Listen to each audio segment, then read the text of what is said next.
بسم الله الرحمن الرحيم. جمال بخش، مدرب نادي بوشر حاليا.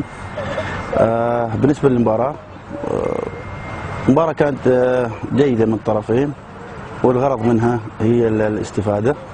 طبعا فريقين وصلوا آخر مرحلة من مراحل الإعداد، وفريق روستار كان الأفضل، قدر يكسب اللقاء. حاولنا نرجع للمباراة الشوط الثاني، لكن للأسف صار عندنا حالة طرد، واعتقد كانت مؤثرة في عطاء الفريق حتى من ناحية الأداء بسبب نقص العددي.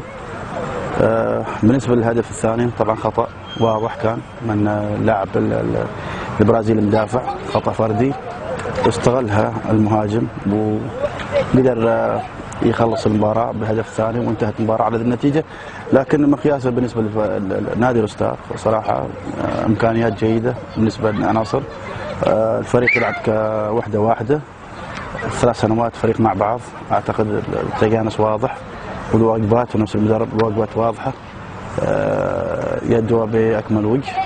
بالنسبة لفريقي، طبعا فريقي فريق جديد، يعني طبعا صار إحلال كامل للفريق، فيحتاج وقت، فمتعشمين في الفريق إن شاء الله بنتائج إيجابية إن شاء الله الفترة القادمة، خاصة في الدوري.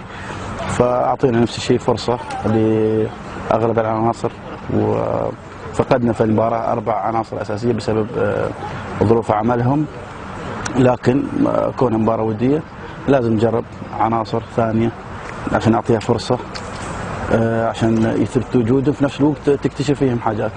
لكن الحمد لله على النتيجة وعلى الأداء الفريقين، كانت مباراة فوق المتوسط، يعني مباراة جيدة من الفريقين.